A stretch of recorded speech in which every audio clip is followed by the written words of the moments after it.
की साड़ी पहनती थी वो, और उसका फेस बिल्कुल काला होता था, मतलब दिखता नहीं था फेस। की तबीयत इतनी ख़राब होती, रात में वो चिल्लाने लगती है कि मम्मी मुझे नींद नहीं आ रही, मुझे डर लग रहा है। जय श्री राम दोस्तों, आप सभी का स्वागत है अक्षय वशिष्ठ चैनल पर। इस चैनल पर मैं अक्षय वशिष्ठ आपको ऐसे पैरानॉर्मल इंसिडेंट और एक्टिविटीज़ के बारे में बताता हूँ जो कि हमारे फॉलोअर और सब्सक्राइबर हमारे साथ शेयर करते हैं। इंस्टाग्राम आईडी, जीमेल आईडी और अब एक ऐसा फ़ोन नंबर जो कि आप स्क्रीन पर देख सकते हैं। तो कभी आपके साथ कोई पैरानॉर्मल इंसिडेंट हुआ हो, आप उसे रिकॉर्ड करके भेज सकते हैं। मैं अक्षय वशिष्ठ उसे नैरेट करूँगा अपनी आवाज़ में। आगे बढ़ने से पहले तहे दिल से शुक्रिया जो आप इंस्टाग्राम, यूट्यूब को इतना प्यार दे रहे हैं। इंस्टाग्राम हमने अपना नया वाला एक्टिव कर लिया है और अब मैं फेसबुक पे भी अवेलेबल हूँ। तो फेसबुक का जो लिंक है वो भी आपको दिख रहा होगा डिस्क्रिप्शन में, और हमारे पेज जो है उसका यूज़र नेम भी आपको स्क्रीन पे दिख रहा होगा। तो अब आप हमें फेसबुक पे भी फॉलो कर सकते हैं। आगे बढ़ने से पहले मैं सिर्फ एक अनाउंसमेंट देना चाहूँगा कि हमने अपना पॉडकास्ट चैनल स्टार्ट कर लिया है। अब नया पॉडकास्ट चैनल हम स्टार्ट कर रहे हैं जिसमें हम आप जैसे सब्सक्राइबर को अपने कैमरे के आगे बुलाना चाहेंगे। मतलब अगर आप दिल्ली से बिलोंग करते हैं, दिल्ली के आसपास है, तो आप इंक्वायरी ड्रॉप कर सकते हैं। मैं प्रक्रिया आपको बता देता हूँ। हमारा जो व्हाट्सएप नंबर आप स्क्रीन पे देख रहे हो या डिस्क्रिप्शन में आप देख रहे हो, सिंपली उस पर जाके आपको अपना जो इंसिडेंट है रिकॉर्ड करके भेजना है। एक बार टीम उसे गो थ्रू करेगी और फिर आपसे कांटेक्ट करेगी। अगर आप दिल्ली में रहने वाले हैं या फिर आप अगर दिल्ली में आ सकते हैं तो हमारे पॉडकास्ट चैनल पे आके आप अपना पूरा रियल इंसिडेंट लोगों के सामने रख सकते हैं। आज का जो रियल इंसिडेंट है वो हमें तन्नू ने भेजा है, जो कि यूपी के शाहजहाँपुर में रहती है। उन्होंने हमारी एक वीडियो देखी थी जहाँ पर मैंने हॉन्टेड चर्च के बारे में सब कुछ बताया था। उसके बाद तन्नू वहाँ से इंस्पायर होके उन्होंने अपनी बहन का एक इंसिडेंट मेरे पास भेजा जो कि 2018 में हुआ था। और उस इंसिडेंट में इतने अप एंड डाउन्स हैं, इतनी सारी चीज़ें हैं जो मैं चाहूँगा कि आप इस वीडियो को आखिरी तक देखें और फिर इस इंसिडेंट को कहीं ना कहीं शेयर करें उन लोगों के साथ जिनकी उम्र छोटी है और छोटी उम्र में उनसे कोई ना कोई गलती हो जाती है जिसकी वजह से उसका भुगतान उन्हें बहुत ज़्यादा भारी देना पड़ता है। तो चलिए स्टार्ट करते हैं। तन्नू जो कि यूपी की रहने वाली है, उन्होंने बताया कि 2018 में वो 8th क्लास में थी। उनकी बहन भी उसी सेम स्कूल में थी। तो उनकी टीचर एकदम से जब वो पढ़ रही थी, तन्नू अपनी 8th क्लास में, एक टीचर उनके पास भागी भागी आती है और तन्नू को बोलती है कि तन्नू तुम्हारी बहन को कुछ हो गया है, मेरे साथ चलो फटाफट, क्योंकि बहुत ज़्यादा इमरजेंसी आ गई है। तन्नू 8th क्लास में थी और आप खुद सोच सकते हैं कि 8th क्लास में एक इंसान का कितना ही दिमाग चलता होगा। वो भागी भागी टीचर के साथ जाती है और देखती है कि उनकी जो बहन है, छोटी बहन, जो शायद 5th या 6th में थी, वो बहुत अजीब तरीके से रिएक्ट कर रही थी। क्लास में वो किसी के भी संभाल में नहीं आ रही थी। जो फीमेल टीचर्स वहाँ पे थी वो अनन्या को संभालने की कोशिश कर रही थी, अनन्या जो कि तन्नू की बहन है। तो सारे टीचर्स ने तन्नू और अनन्या की मम्मी को और उनके बाबा को फ़ोन कर दिया था। उनकी मम्मी जो थी वो काम करती थी कहीं पे, वो भी आई और उनके बाबा भी आए और स्कूल में आके अनन्या और तन्नू को दोनों को घर लेके आ गए। उसके बाद क्या हुआ, जब वो घर लेके आए तो अनन्या की तबीयत बहुत ज़्यादा बिगड़ने लगी। उनका टेम्परेचर जो था वो बहुत ज़्यादा हाई होने लगा, बुखार बहुत ज़्यादा चढ़ गया था। तो फटाफट से एक डिसीजन लेते कि यार फटाफट से अनन्या को हॉस्पिटल पहुंचाया जाए क्योंकि मामला बहुत ज़्यादा सीरियस हो गया है। तन्नू ने बताया कि अक्षय भाई, मैं ना सब कुछ अपनी आंखों से देख रही थी, लेकिन मैं 8th क्लास में थी, मेरे ना सब कुछ समझ के ऊपर जा रहा था। लेकिन उसके बाद जो मैच्योरिटी तन्नू में आ गई और अनन्या में आ गई, आगे जाके तन्नू को एक एक चीज़ समझ में आने लग गई कि उनकी बहन के ऊपर कोई ऐसी वैसी चीज़ नहीं है। जो चीज़ है वो बहुत ही बड़ी चीज़ है, क्योंकि आगे झटके इतने ज़्यादा बढ़ते चले गए जिसको सुनने के बाद आप बुरी तरीके से हिल जाएंगे। तन्नू की बहन अनन्या को हॉस्पिटल में एडमिट करवा दिया गया। 2 से 3 दिन बाद वो हॉस्पिटल से घर में वापस आई। अब मैं थोड़ा सा तन्नू के घर का डिस्क्रिप्शन आपको बताता हूँ। तन्नू ने बताया कि अक्षय भाई, हमारे घर के बगल में एक घर है जो बहुत टाइम से अबेंडेंट पड़ा है, मतलब 10-12 साल हो गए। उस घर के जो ऑनर्स थे उन्होंने उस घर को छोड़ दिया और उस घर में इतनी मनुष्यत है कि मतलब कोई भी उस तरफ देखना पसंद नहीं करता और उस घर में से बहुत नेगेटिव वाइब्स आती है। उस घर में सिर्फ और सिर्फ जानवरों के चिल्लाने की आवाज़ आती है और कभी कभार डेड बॉडीज़ भी मिलती है। इसके बाद क्या हुआ, तन्नू ने बताया कि अक्षय भाई, मेरा जो रूम है वो बिल्कुल उस घर के सामने है, मतलब खिड़की से वो घर दिखता है। और तन्नू ने बताया कि अक्षय भाई, मुझे ना हॉरर चीज़ों में बहुत ज़्यादा इंटरेस्ट रहता है, तो मैंने उस कमरे को खास करके लिया है कि मुझे वहाँ पे सोना है। मेरा पूरा घर डरता है उस कमरे के पास सोने में, या उस कमरे में किसी को नींद नहीं आती क्योंकि वो अबैंडन घर मेरी खिड़की से दिखता है, पर मेरे को बहुत आराम से नींद आ जाती है। तन्नू ने बताया कि वो इन चीज़ों से बिल्कुल भी डरती नहीं थी जब वो 8-10 साल की थी। अब हुआ क्या, जब तन्नू उस कमरे में रहती थी और अनन्या जब भी तन्नू से मिलने आती थी तो अनन्या उस घर की तरफ फिंगर पॉइंट करके बोलती थी कि वहाँ पर मुझे कोई एंटिटी दिख रही है, मुझे ऐसा लग रहा है कि सामने घर में से मुझे कोई लेने आ रहा है या मुझे कोई बुला रहा है, बार बार कोई औरत दिख रही है जो अनन्या को बोलती थी कि मैं तेरी असली माँ हूँ। मतलब अनन्या की जो मदर थी वो असली मम्मी नहीं है, वो जो एंटिटी वो बोलती थी, वो अनन्या को बोलती थी कि मैं तेरी असली माँ हूँ। अब अनन्या इस चीज़ को अपने अंदर घर कर बैठी थी कि यार मेरे साथ हो क्या रहा है। अब आप खुद सोचिए, एक बच्ची जो 5th-6th क्लास में होगी, उसकी उम्र मुश्किल से 10-12 साल होगी, और वो अपने सामने एंटिटीज़ को देखती थी, जो एंटिटीज़ उसे बोलती थी कि मैं तेरी असली माँ हूँ। जब अनन्या से बहुत ज़्यादा पूछा गया, तन्नू ने पूछा कि तेरे को क्या दिक्कत हो रही है, तेरे साथ प्रॉब्लम क्या है, मुझे बता। तो अनन्या ने बताया कि जब मैं रात को सोती हूँ तो अनन्या को एक एंटिटी दिखती है। उस एंटिटी ने पूरे सफ़ेद कपड़े पहने होते हैं और उसका चेहरा बिल्कुल काला होता है, और वो बार बार अनन्या को आके बोलती है कि तुझे मैं अपनी बेटी के बारे में बताती हूँ। मेरी एक बेटी हुआ करती थी जो मेरे साथ और मेरे पति के साथ गुजर गई थी, और उस बेटी को तो मुक्ति मिल गई, लेकिन मुझे तुझ में अपनी बेटी दिखती है और मैं यही चाहती हूँ कि मैं तुझे ले जाऊँ अपने साथ। अनन्या बुरी तरीके से रात को चिल्लाया करती थी डर डर के, और ये चीज़ कोई भी समझ नहीं पाता था कि एक्चुअली में हो क्या रहा है या अनन्या को दिख क्या रहा है। अनन्या कभी कभी तन्नू को बता दिया करती थी, लेकिन अनन्या अपनी चीज़ों को अपने अंदर रखती थी। अनन्या को अंदर से आवाज़ आती थी जैसे उसे कोई रोकता था कि ये चीज़ें अपने घर पे तो बिल्कुल भी नहीं बताएगी, वरना हम तेरे घर वालों को नुकसान दे देंगे। और ये चीज़ें वक्त के साथ कम नहीं हुई, ये चीज़ें अनन्या के साथ बढ़ती चली गई। 1 दिन, 2 दिन, 1 हफ्ता, 2 हफ्ता, तो उनके बाबा को बताया गया, जो उनके दादाजी थे, वो उन्हीं के मतलब रिलेटिव में जो बड़े भाई छोटे भाई होते, चाचा था, उनके साथ रहते थे। तो वो आते हैं और उनका अनन्या से बहुत ज़्यादा प्यार था। वो जब आते हैं तो अनन्या को गले से लगा लेते और अनन्या से पूछते कि बेटी क्या हुआ, तेरे साथ ऐसी क्या दिक्कत हो रही है, मुझे बता। तो वो जो एंटिटी थी अनन्या के अंदर एकदम से एक्टिव हो जाती है और वहाँ पर छल करना शुरू कर देती है। मतलब जो दादी जी थी उनकी डेथ हो चुकी थी, लेकिन अनन्या अचानक से बोलती है कि मैं तेरी बीवी हूँ, मैं दादी हूँ इसकी, तो मुझे पहचान नहीं पा रहे। और दादाजी इस चीज़ को समझ गए थे कि नहीं भाई, ये कुछ ना कुछ दिक्कत है, कोई ना कोई छल कर आ जा रहा है। तो फिर उनकी छोटी चाची को बुलाया जाता है। उनकी छोटी चाची को इस चीज़ के बारे में अच्छी खासी नॉलेज थी, तो छोटी चाची को लगा कि ये एंटिटी जो है इसको कुछ ना कुछ ऐसा डिस्गस्टिंग चीज़ बोलनी पड़ेगी जिसकी वजह से ये अनन्या का शरीर छोड़ दे। तो चाची जब वहाँ पे आती है तो अपने हाथ में कुछ मिट्टी रख के लेके आती है और उसके कान में बोलती है अनन्या के कि बंदर की टट्टी खाएगी, खिलाए तेरे को बंदर की टट्टी, खाएगी बता। और वो जो एंटिटी थी वो बहुत ज़्यादा डिस्गस्ट हो जाती है, बहुत अजीब तरीके से इरिटेट होती है, और शायद वो उस टाइम पे अनन्या के शरीर को छोड़ के निकल जाती है। लेकिन तब भी जब एंटिटी अनन्या के शरीर को छोड़ के चली जाती है, अनन्या वहाँ पर बैठी बड़ी अजीब अजीब एक्टिविटी कर रही थी। सोचिए, एक लड़की जिसकी उम्र सिर्फ 10-11 साल है और वो लड़की अपनी गर्दन हिला रही है, बार बार यही बोल रही है कि मैं इसे लेके जाऊँगी, मैं इसे लेके जाऊँगी। तो चाची जी क्या करती हैं, उनके हाथ में गंगा जल लेती है और उस गंगा जल को बार बार अनन्या के ऊपर डालना शुरू कर देती है। और एक्चुअली में उनके हाथ में जो चीज़ थी वो कोई बंदर की टट्टी नहीं थी, वो सिर्फ और सिर्फ मट्टी थी, लेकिन डराने के लिए कि कैसे भी उस एंटिटी को अनन्या के शरीर से निकाला जाए, इस एक्टिविटी को अंजाम दिया गया था। लेकिन इसके बाद चीज़ें बिगड़ने लगी जब अनन्या के ऊपर मल्टीपल पोजेशन आना स्टार्ट हो गया।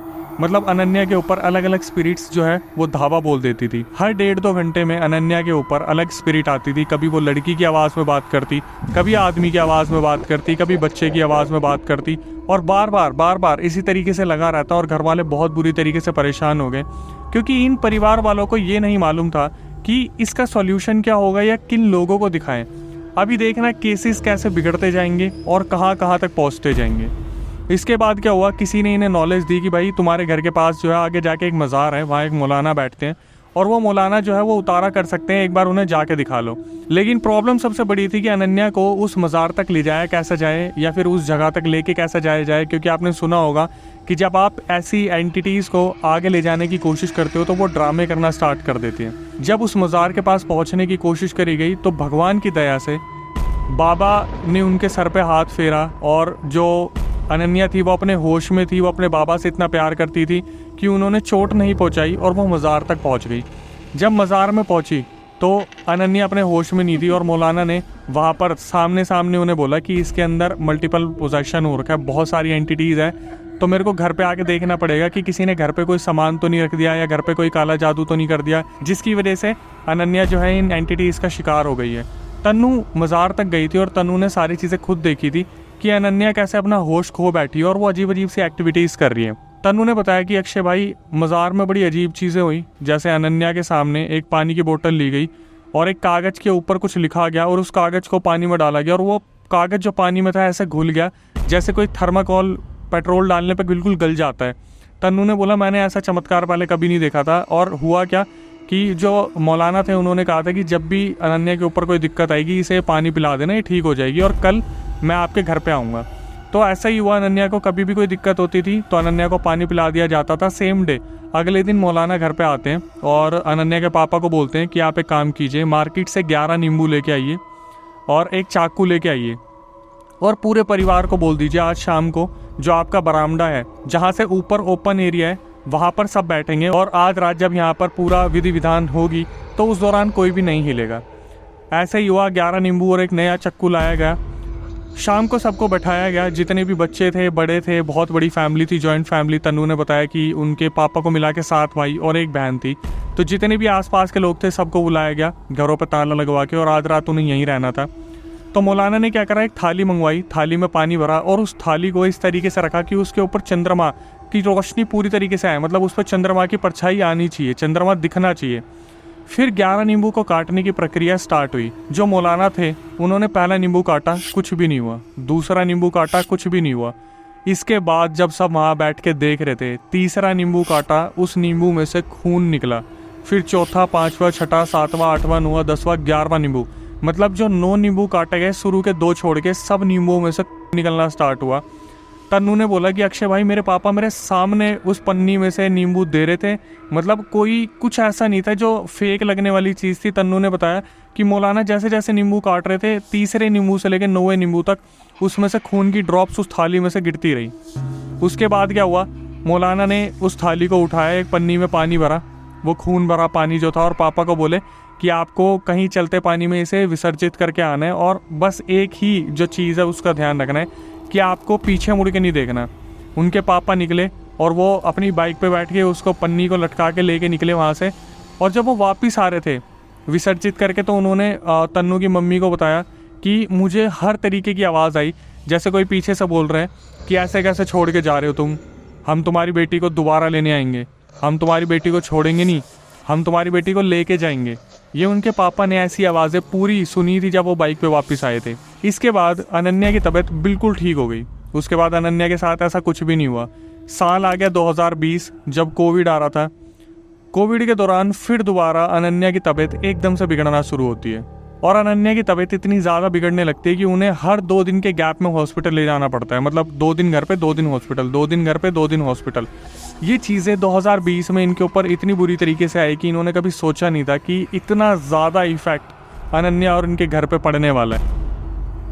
तो इस दौरान होता क्या था, जब 2020 में ये एक्टिविटी स्टार्ट हुई तो अनन्या जब भी सोती वो अचानक से चिल्लाने लगती, जैसे उनके ऊपर कोई एंटिटी सवार हो गई है या फिर कोई एंटिटी उनके ऊपर हमला करने वाली है।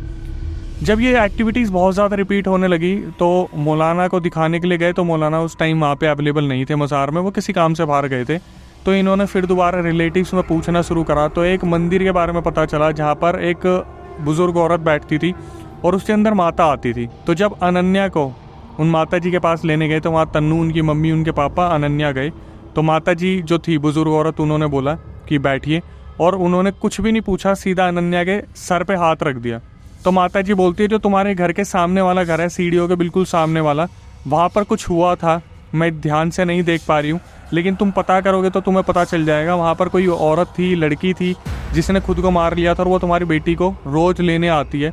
तुम्हारी बेटी बस लड़ रही है उस चीज़ से, अगर ऐसे ही चलता रहा तो तुम्हारी बेटी को कभी ना कभी वो घर के सामने वाली लड़की जो है वो लेके चली जाएगी। ये लोग पूछ पाछ के उनसे माता जी से घर आ जाते हैं, गहरी सोच में होते हैं कि एक्चुअली में उनके घर के सामने कभी कोई इंसिडेंट ऐसा हुआ था। तो पता चला कुछ साल पहले वहाँ पर एक लड़की रहती थी जिसका नाम था ईशा। ईशा उस टाइम स्कूल में थी, शायद 10वीं 12वीं क्लास में थी। ईशा के पापा बहुत ज़्यादा स्ट्रिक्ट थे, बहुत ही ज़्यादा स्ट्रिक्ट थे। ईशा ने क्या करा, कुछ लड़कियों के साथ और लड़कों के साथ मिलकर एक दिन स्कूल का बंक मार लिया था, और किसी टीचर ने उन्हें जाते हुए देख लिया था, और ये चीज़ उनके पापा तक पहुंच गई थी। तो जब ईशा घर पहुंची, उनके पापा आए नहीं थे, तो ईशा की मम्मी ने आइडिया दे दिया था कि तेरे स्कूल से फ़ोन आया था और तेरे पापा तेरे से इस बारे में बात करना चाहते हैं। तो ईशा अपने पापा से इतने ज़्यादा डरती थी कि वो बोली कि ठीक है, मैं चेंज करके आती हूँ मम्मी, फिर आपसे बात करती हूँ। और ईशा अंदर गई और उन्होंने खुद को से लटका लिया। उसके बाद वो जो ईशा की एंटिटी थी वो एक्चुअली में थी कहाँ पर, वो जो अबेंडेंड घर था जो तन्नू की खिड़की से दिखता था, वहाँ पर उसकी एंटिटी रहती थी, और वहाँ पर मल्टीपल एंटिटीज़ रहा करती थी और आज भी रहती है, जो बार बार घूम फिर के किसको परेशान करती थी, अनन्या को। क्योंकि अनन्या से छोटी उम्र में एक बहुत बड़ी गलती हो गई थी, जिसकी वजह से उसके ऊपर मल्टीपल पोजेशन का केस हुआ था। वो मैं आपको आगे जाके बताऊंगा ऐसा हुआ क्या था। लेकिन बोलते कि एक बार जब आपके ऊपर पोजेशन हो जाता है तो आपकी बॉडी खुली किताब बन जाती है और मल्टीपल स्पिरिट्स आपके ऊपर बार बार आती रहती है। और अनन्या के साथ भी ऐसे ही हो रहा था कि वो कितनी भी रुकावटें कर ले, कैसे न कैसे कोई ना कोई स्पिरिट अनन्या के अंदर आ ही जाती थी। इसके बाद क्या हुआ, वो जो माता जी थी उन्होंने जाते टाइम इनको, अनन्या को कुछ ताबीज़ दिए थे, हाथ में पैर में बांधने के लिए कुछ काले धागे दिए थे। अब यहाँ पर एक और झटका होता है, लेकिन ये झटका अनन्या के साथ नहीं हुआ, तन्नू के साथ हुआ। तन्नू ने बताया कि अक्षय भाई मैं एक रात सो रही थी और मैं चश्मा लगाती हूँ, मेरे दूर की नज़रें थोड़ी सी वीक है। तो उन्होंने बताया तन्नू अनन्या बेड पर सोते हैं और उनकी मम्मी ज़मीन पर सोती है, फिर उनके पापा जो है दूसरे बेड पर सोते हैं। तो तन्नू को रात को 2:30 बजे ऐसा लगा जैसे उनके आगे पीछे छन छन करने की आवाज़ आ रही है। उन्होंने अपना चश्मा हटा रखा था। तन्नू अचानक से उठ के बैठती है और देखती है कि सामने शायद कोई औरत है। तो तन्नू को दूर से ब्लर दिख रहा था और उन्हें ऐसा लगा कि शायद उनकी मम्मी है। लेकिन तन्नू ने जब ज़मीन की तरफ देखा तो उनकी मम्मी सो रही थी। तो तन्नू ने जब नज़र उठा के देखी, अपना चश्मा लगाया, तो उन्होंने देखा एक परछाई जो आलती पालती मार के बैठी थी, वो परछाई अचानक से बिना हाथ का सहारा लिए सीधा खड़ी होती है और अनन्या की तरफ देखती है और घर के बाहर निकल जाती है। तो तन्नू अगले दिन अपनी मम्मी को बताती है कि मम्मी मैंने ऐसा ऐसा देखा था। तो उनकी मम्मी ने बताया कि ये एंटिटी मुझे बहुत टाइम पहले से दिख रही है और ये अनन्या पे हमला करने आती है, लेकिन इन ताबीज़ और काले धागे की वजह से अनन्या को वो छू नहीं पाती। सब बहुत ज़्यादा परेशान थे क्योंकि अनन्या बहुत छोटी और वो टारगेट हो चुकी थी। आपके दिमाग में भी क्वेश्चन आ रहा होगा कि इतना सब कुछ शुरू कहाँ से हुआ, वो मैं आपको बताऊँगा। लेकिन यहाँ पर भी सिलसिला थमा नहीं, क्योंकि अगला अटैक जो हुआ वो सीधा बाबा जी के ऊपर हुआ था, मतलब उनके दादा के ऊपर हुआ। दादाजी की तबीयत अचानक से बहुत ज़्यादा ख़राब रहने लगी और उनका पैर गलना शुरू हो गया। उनके पैर में से पस पड़ने लग गया और वो पस धीरे धीरे पैर से बाहर निकलता था। तो सारे घर वालों ने इस चीज़ को डिसाइड किया कि अब दादाजी को हॉस्पिटल ले जाना चाहिए। हॉस्पिटल ले जाने के बाद क्या होता था, जो दादाजी थे वो जब सोते थे तो वहाँ पर जितने भी लोग उनकी देखभाल के लिए होते थे वो देखते थे कि दादाजी रात को अपना पैर पकड़ के बहुत ज़्यादा चिल्ला रहे हैं, रो रहे हैं। और दादाजी जो थे वो सिर्फ अनन्या से बात करते थे और किसी से नहीं करते थे, क्योंकि एक्चुअली में रीज़न क्या था कि अनन्या को उनके आगे पीछे की स्पिरिट्स दिखती थी, वो सारी एंटिटीज़ दिखती थी जो दादाजी को परेशान करती थी। पहले तो अनन्या ने किसी को नहीं बताया, लेकिन तन्नू ने जब पूछा कि दादाजी रात को क्यों चिल्लाते हैं, तो अनन्या ने बताया कि दादाजी के पास जो स्पिरिट्स होती हैं वो उनके घाव को खाती हैं, नोचती हैं और बुरी तरीके से पैर को चबाती है, जिसकी वजह से दादाजी चिल्लाते हैं। कुछ ही टाइम हुआ था जब दादाजी का हॉस्पिटल में इलाज चल रहा था। तन्नू, अनन्या और उनकी मम्मी घर पे थे और हॉस्पिटल में सिर्फ पापा थे उनके। तो पापा का फ़ोन आता है कि दादाजी को शायद कल तक डिस्चार्ज मिल जाएगा। अब वो काफ़ी बेटर फील कर रहे हैं। तो घर में सब बहुत खुश हो गए थे, सिर्फ एक इंसान को छोड़ के, और वो थी अनन्या। अनन्या को अब भी बहुत नेगेटिव फीलिंग आ रही थी। शाम ही हुई थी जब अचानक से उनके पापा का दोबारा फ़ोन आता है घर पे कि अब हमारे साथ दादाजी नहीं रहे हैं। कोई रीज़न नहीं था, कोई भी ऐसा कुछ भी नहीं था, बट अनन्या को पता था कि कुछ ना कुछ बड़ा होने वाला है। और जिसको आप सुनोगे शायद ये थोड़ा तो इमोशनल पॉइंट है। अनन्या ने अपनी बहन तन्नू को और मम्मी को बताया कि जो स्पिरिट्स आती थी वो अनन्या को लेने आती थी, लेकिन कहीं ना कहीं दादाजी ने अपने आप को सैक्रिफाइस कर दिया अनन्या को बचाने के लिए। ये कैसे पता चला? अनन्या को बहुत बार सपने आए थे, पहले भी और बाद में भी, मतलब दादाजी के जब दादाजी थे तब भी और उनके जाने के बाद भी, कि बार बार उनके दादाजी उनके सपने में आते थे और बोलते थे कि वो मुझे लेके जा रहे हैं, बेटा वो तुझे ले जाएंगे, मुझे खुद को ले जाने दे, अगर मैं नहीं जाऊंगा तो वो तुझे नहीं तो तन्नू या फिर तेरी मम्मी या पापा किसी को तो परेशान करेंगे। और यही सपना सेम तन्नू को भी आया था उनके दादाजी के जाने के 2 दिन बाद, कि उनके दादाजी सपने में आके बोल रहे थे कि वो आदमी जो है वो लेने आ रहा है, उसको घर में मत घुसने देना। मतलब एक मेल एंटिटी थी जो उनके दादा को लेके चली गई थी।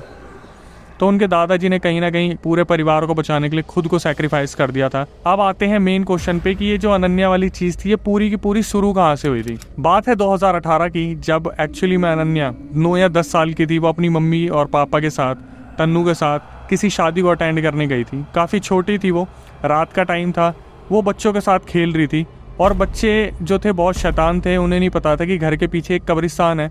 वो खेलते खेलते वहाँ तक चले गए थे और जो अनन्या थी वो अनजाने में किसी कब्र के ऊपर गिर गई थी।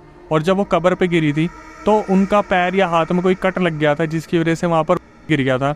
और ये पूरी चीज़ अनन्या ने खुद तन्नू और उनकी फैमिली मेम्बर्स को सब कुछ होने के बाद बताया कि मैं वहाँ पर गई थी और वहाँ पर मुझे पहली बार कोई एंटिटी दिखी थी मेरे गिरने पे, जो मुझे बोल रही थी कि मैं तुझे लेके जाऊँगी। और इतना सारा बखेड़ा सिर्फ इस चीज़ के चक्कर में हो गया जहाँ पर दादाजी ने खुद को सेक्रीफाइस कर दिया। मैं यही कहूँगा कि जहाँ पर भी दादाजी हो उनकी आत्मा को शांति मिल जाए। हालांकि अनन्या जो है इन चीज़ों से फ्री नहीं हो पाई हैं, वो ताबीज़ और धागों पे चल रही हैं, क्योंकि कोई भी ऐसा अभी तक उन्हें नहीं मिला जो इन चीज़ों से उन्हें रिलीफ दिलवा पाए। अभी भी उनकी उम्र क्या ही होगी, 15-16 साल, लेकिन आज भी वो इन चीज़ों से जूझ रही हैं। और जब मेरी अभी बात हुई तन्नू से, मैंने उनसे सारी चीज़ें डिस्कस की, तो तन्नू ने बताया कि हमें अनन्या की प्रोटेक्शन बहुत ज़्यादा रखनी पड़ती है, क्योंकि आज भी कभी भी अनन्या उठ के बैठ जाती है और वो बता देते कि उस कोने में वो स्पिरिट खड़ी है। ये वीडियो आप भी देख रहे होंगे, रात के टाइम देख रहे होंगे। सोचो आपको खुद को कोई साइकिक पावर मिल जाए जहाँ पर आप आत्माओं को देख पाएँ, तो सोचिए अगर इस टाइम अगर आप किसी आत्मा को देख ले तो आपका क्या रिएक्शन होगा। खैर, मैं यही बोलना चाहूँगा कि जो अभी तक आप प्यार दे रहे हो उसके लिए तहे दिल से शुक्रिया। हमने अपना नया इंस्टाग्राम ओपन कर लिया है, जाके उसे फॉलो कर लीजिए। यूट्यूब तो आप देख ही रहे हैं, जो प्यार आप दे रहे हो उसके लिए तहे दिल से शुक्रिया। जो न्यू व्यूअर्स आए हैं उन्हें मैं यही कहूँगा कि भाई चैनल को सब्सक्राइब कर लो। ऐसी वीडियोस हम आपके सामने लाते रहेंगे जो रियल इंसिडेंट लोग हमें बताते हैं। यही कहूँगा कि अगर ज़िंदगी में आपके साथ कोई पैरानॉर्मल इंसिडेंट हुआ हो तो आप हमारे स्क्रीन पे दिए गए नंबर पे उसे रिकॉर्ड करके सेंड कर सकते हैं। मैं अक्षय वशिष्ठ उसे नैरेट करूँगा अपनी आवाज़ में। और हाँ, अगर आप चाहें तो अपना रियल इंसिडेंट कैमरे पे बता सकते हैं। आपको सिर्फ हमारे व्हाट्सअप नंबर पर जाकर रिकॉर्डिंग शेयर करनी है। अगर आप आना चाहते हो तो ये मेंशन कर दीजिएगा कि मैं पॉडकास्ट पे आके सारी चीज़ें बताना चाहता हूँ। हमारी टीम आपसे इंक्वायर करेगी, उसके बाद जो भी प्रक्रिया होगी आपको बता दिया जाएगा। नई वीडियो, नया पॉडकास्ट आने तक stay tuned with the channel. तो मेरी बहन ने बताया कि बाबा उससे ऐसे कहते थे कि बेटा ये मुझे लेने आई है, कि आदमी की स्पिरिट थी। तो मेरी बहन ने बताया कि वो जो आत्मा थी ना,